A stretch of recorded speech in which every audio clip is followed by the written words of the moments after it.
So Charles Murray wrote yet another hack job against Trump with the stupid title, "Why Hillary is Even Worse, Doesn't Cut It." Of course it's a stupid title. No candidate is perfect. Every election is the lesser of two evils. It's always just a matter of degree. And we know that sitting out elections and taking losses does not improve the chance of winning in the future. The Republican Party, and a lot of people don't know this, but the Republican Party has an internal demographic advantage in the U.S. because conservatives outbreed liberals so much. If there was no immigration, the GOP would be gaining ground demographically every year. So electing Hillary, who is for total amnesty and ending all deportation, that's going to kill any chance conservatism has to win in the future if that's what you care about. So sitting out and letting Hillary win does not make conservatism stronger in the long run. It will probably just bury it. Trump may not be a conservative, but a good 40% of the people who vote for the Republican Party aren't conservatives either. They never were, but they voted for the GOP anyway. So given that Trump is better than Hillary, and given that Trump gives the GOP a chance to win in the future by closing the border, or at least more of a chance, voting for Trump should be a no-brainer. If you vote for Hillary, third party, or you don't vote, okay, you're supporting a candidate who would be worse on all economic policy than Trump by conservative values, and would make it more difficult for conservatives to win in the future by opening the border than Trump would by closing it. Or at worst, Trump would do nothing and maintain the status quo of it being semi-open now. Now, once it's broken down this way, the comparison between Trump and Hillary, it's obvious what the conservative anti-Trump people are engaged in. A tantrum. There's nothing principled about enabling a worse candidate to win and throwing away any chance of your values to win in the future. And there's nothing intellectual about it either. And that's what's so infuriating about you, Charles, and why so many people are starting to hate you, is that you cloak this unprincipled and anti-intellectual tantrum as if it were the opposite, intellectual and principled. And when reading Charles's article here, there's one thing that popped out at me. There's a quote here. It says, "But Trump takes first prize for sheer bulk, averaging one factual untruth every 5 minutes, according to a systematic fact check of over 4.5 hours of stump speeches and press conferences." Close quote. The fact check that Charles cites comes from Politico, and it's hard to believe that this is the same person who wrote The Bell Curve and Human Accomplishment. What happened, Charles? Did you go senile? Fact checkers? Really? You're pushing that low info crap? Oh yes, we're here to check the facts because we know the facts, because we are the fact check. I mean, Charles is so blinded by this anti-Trump tantrum that he's pushing this fact checker nonsense. And he wrote some more whoppers. Says, quote, Then the fictions on facts about policy. No, Wisconsin does not have an effective unemployment rate of 20%, nor does the federal government impose Common Core standards on the states, to take just 2 examples plucked at random from among his continual misrepresentations of reality, close quote. Now, in Common Core, Charles can't be this stupid. The way the federal government enforces Common Core is by withholding funds, and they do withhold funds from the states that don't implement Common Core. Now, I don't know if Charles is actually so stupid as to not know that this is how the federal government controls the schools, or if he's just blinded by his anti-Trump tantrum. Now, regarding the effective unemployment rate, if you ask some random person what unemployment is, it means a person who is of working age who's not working. That's what it means, which means the labor force participation rate. Trump has said now the average person may not know about the labor force participation rate or what it means, but when the average person is conceiving of employment and unemployment, he's conceiving of labor force participation. Now, Trump has said repeatedly that he doesn't give 2 figs about the official Bureau of Labor Statistics numbers. And quite frankly, neither do most Americans, neither do I, neither should anyone. The people who push the BLS number around, these are like political people and like the NRO, Cato, DC types, who from now on I'll refer to as the Buttercreamer Brigade. What would be insane would be if the Wisconsin unemployment rate was less than 20%. And by unemployment rate, I mean the percentage of people that are unemployed. not this bizarre BLS thing that stops counting people as unemployed after 6 months. I'm not interested in those games, and neither are most people. But I could be here all day responding to, this National Review tabloid stuff. Charles, now this is something that I've kind of kept down. Like, this is sort of an opinion here that I've kind of kept down because I've been wanting to sort of, try to convince some cruisers to support Trump. But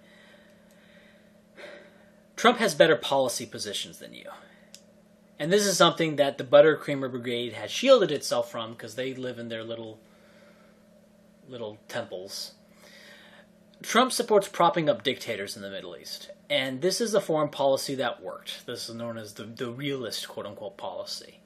A little bit of a self-congratulatory title, but, following the Iraq War and the interventions in Libya and Egypt and Syria, I think that title, that self-proclamation of being a realist was well-deserved, propping up dictators.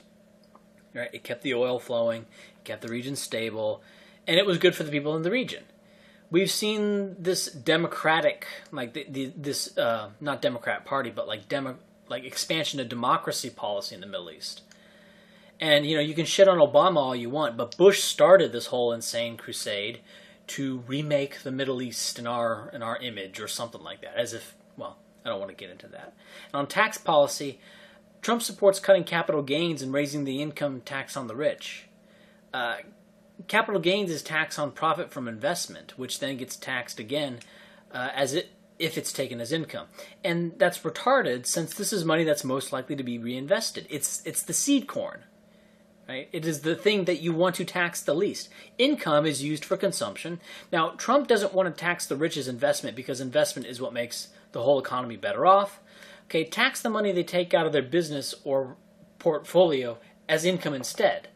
And to be kind of a dick about it, this is the correct tax policy that Trump is pushing. Right? Capital gains is precisely the tax that you don't want to have. And income on the rich is precisely the tax that you do want to raise. And this isn't some position that I've rationalized in order to support Trump, Charles. I've held this position for years before Trump started running. Now, on immigration, Trump has the absolutely correct policy. Look, the economic argument for immigration comes from a labor shortage. The U.S. does not have a labor shortage. It has a job shortage. Moreover, real wages for people under 30 have been going down in real terms over the past at least 16 years. And a total ban on immigration is precisely what the United States needs. And here's another thing, Charles. I support Trump's stances on Planned Parenthood and I support the minimum wage and raising the minimum wage. Now, I'm not like a fire thrower on those issues, and I don't want to argue the minimum wage, right? That would be something really complex. That's a big complex debate. But for me and a lot of people like me, those positions that Trump has, those are pluses, not minuses. I also support an increase in the tariff on certain manufactured goods. I know what comparative advantage is, okay? And no, I don't support a sugar tariff. Right? It's another complex argument involving gateway industries and the value of the sunrise industry plus the reduced price of the foreign produced goods, the gains from trade, minus the value of the lost industry plus the value of the sunrise industry. It's an empirical thing. It's an empirical debate, and it's highly contextual. And I may be wrong. Maybe free trade is the best policy 100% of the time, and maybe the United States was wrong to have had the highest effective tariff on manufactured goods for the first, 150 or so years of its existence.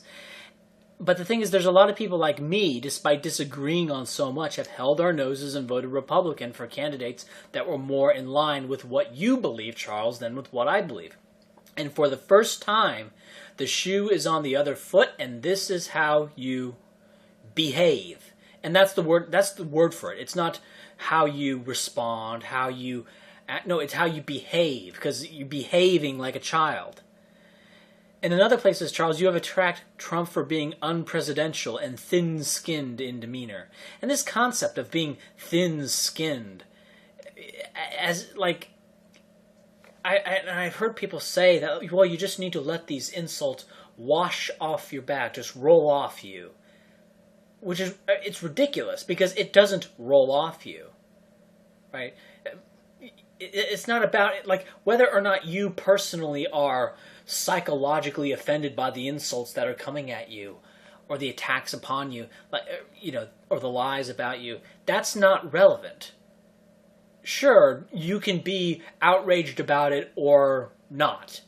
But what matters is the political effect of the charge. That's what matters. And Trump, by constantly hitting back, it's not thin-skinned. That's recognizing the political reality that other people are hearing about these charges, that other people listen. Like when Elizabeth Warren says some stuff, other people are listening to that.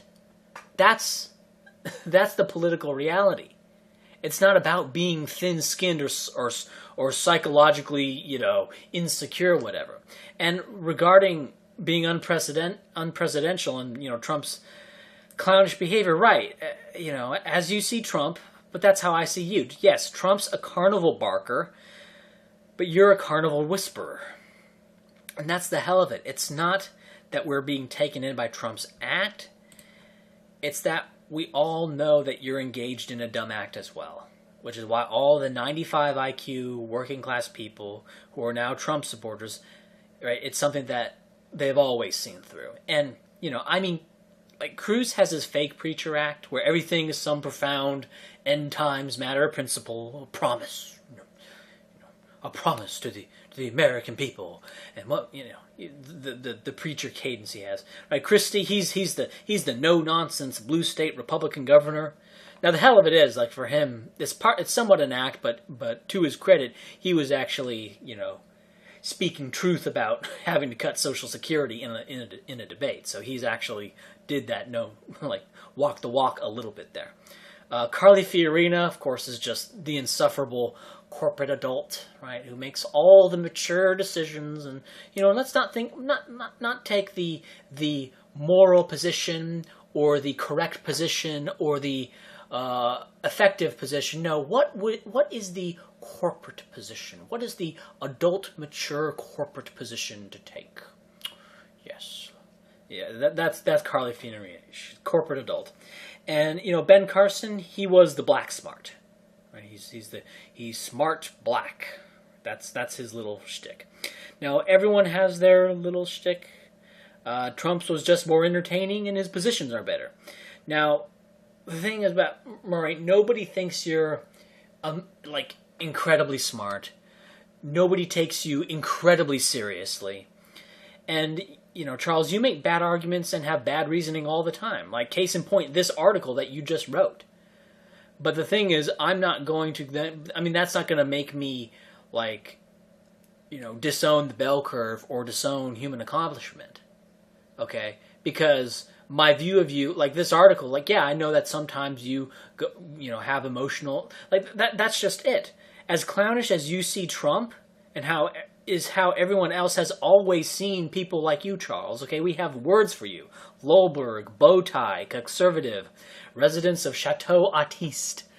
And so it's not so much that Trump is causing this rise of anti-buttercreamer, anti-establishment people, right? It's not causing them to come into existence.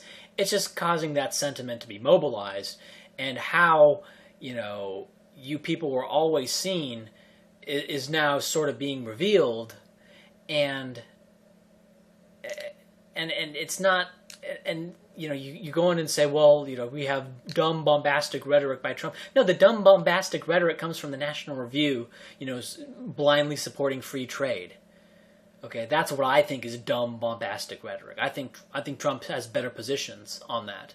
Now you could say, well, Trump hasn't thought that through. Well, I mean, the reality is that none of the Lolbergs have thought their positions through, right? They come like their position on trade, their position on the minimum wage, your position, right? It's all going to be in a set. There's a predefined set of positions that the Lolbergs are going to have.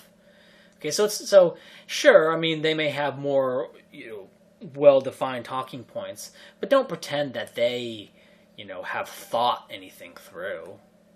Like we know you guys haven't. So yeah, that's all that's happening. Nothing new is being created by Trump, right? It's just what has always been there is just being mobilized and put on display. And finally, that wing of the Republican Party that has always existed, that wing of the Republican Party that supported higher taxes on the rich, that supported the higher minimum wage, okay, and was big on closing the border.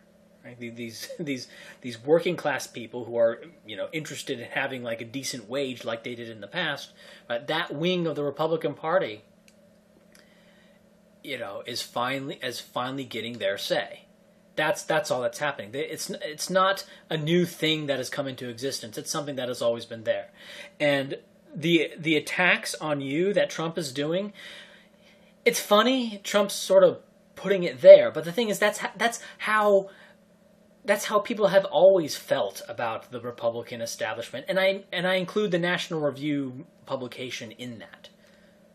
So, like, this is the thing is, this is how it has always been. It's just now being revealed to you.